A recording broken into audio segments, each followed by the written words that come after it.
Subscribe कीजिए trending news India channel को और बेल आइकन को दबाएं सभी वीडियो सबसे पहले पाने के लिए। नमस्कार, मैं तुषार लेकर आ गया हूं एक ऐसे विषय पर वीडियो जो शायद आपको जानना बेहद जरूरी हो, मगर आप अनजाने में ही सही उस पर ध्यान ही नहीं दे रहे। जी हां, आज मैं बात कर रहा हूं अवसाद पर। शुद्ध हिंदी में कहे तो अवसाद और अंग्रेजी भाषा में कहे तो डिप्रेशन। पहले जान लेते हैं कि क्या है अवसाद। असल में ये एक ऐसा रोग है जो शारीरिक रूप से स्वस्थ होने पर भी जानलेवा साबित हो सकता है। अवसाद या डिप्रेशन को झेल रहे किसी व्यक्ति द्वारा खुदकुशी या आत्महत्या जैसी खबरें अक्सर देखने और सुनने को मिलती है। ऐसा क्यों होता है? क्यों एक हंसता खेलता शख्स अवसाद के कारण जान दे बैठता है? जानकारों का कहना कि अक्सर लोगों को लगता है कि अवसाद किसी एक बात को लेकर होने वाला छोटा मोटा तनाव है जो एकदम से किसी के मन को और दिमाग में इस तरह के विकल्प को पैदा कर देता है, लेकिन ऐसा है नहीं।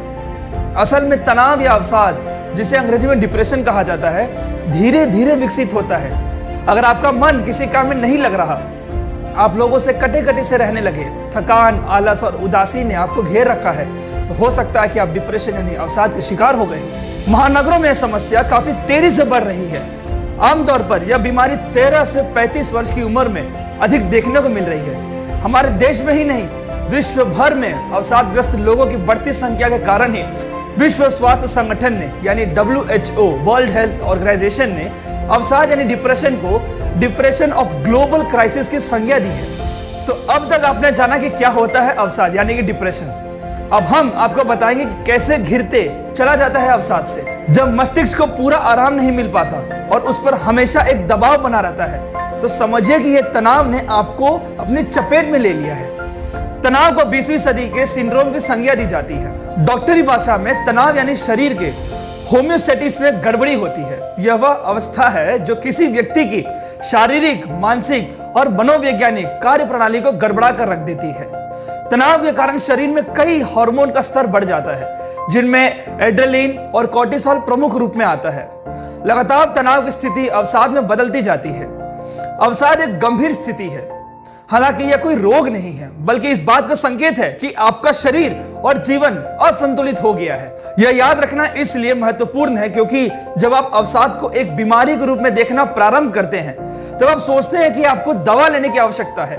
एक सच का मैं यहाँ जिक्र करना चाहूंगा। इंटरनेट के अंधेरे कोने में भारत की पहली इमोशनल नेटवर्किंग साइट है जिसका नाम है sharingdard.com। अजनबी पुरुष और महिलाएं यहाँ अपना अवसाद बांट रहे हैं, अपना दुख बांट रहे हैं। अवसाद काम से लेकर दिल टूटने तक से जुड़ा हुआ है।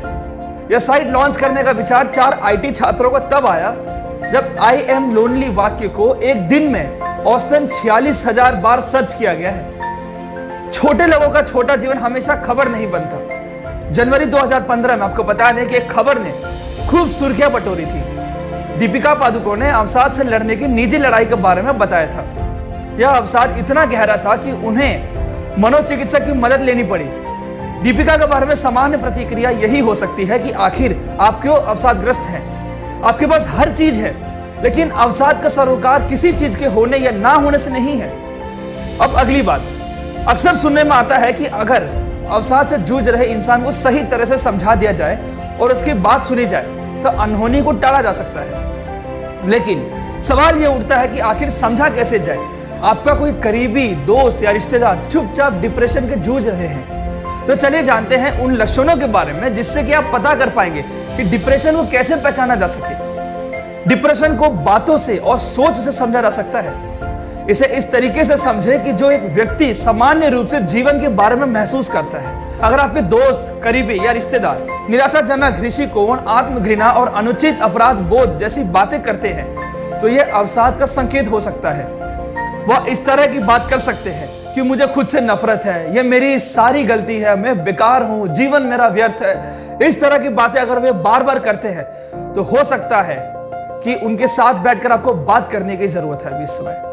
डिप्रेशन उन चीजों से आनंद या खुशी निकाल सकता है जो व्यक्ति को करना पसंद है।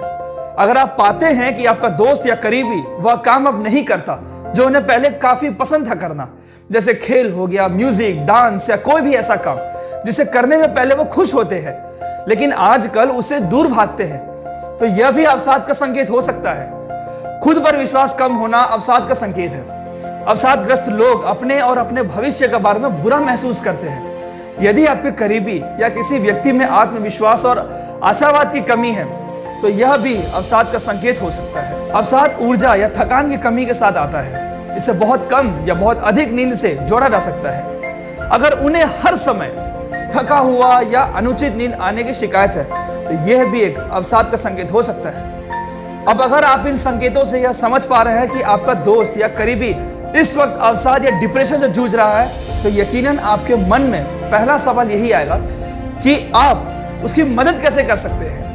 तो मैं आपको बताऊंगा कैसे आप अपने दोस्त को या अपने किसी करीबी को डिप्रेशन से बाहर निकाल पाने की कोशिश कर सकते हैं। अपने दोस्त को यह समझाने में मदद करें कि यह एक मेडिकल स्थिति है और व्यक्तिगत कमजोरी नहीं। उन्हें इलाज के लिए प्रोत्साहित करें। उन्हें अपने विचारों और भावनाओं को दूसरे के साथ व्यक्त करने के लिए प्रोत्साहित करें। अंतिम और महत्वपूर्ण बात कई लोगों के लिए ये चीज है, अवसाद से निपटने के लिए विश्वास महत्वपूर्ण चीज है।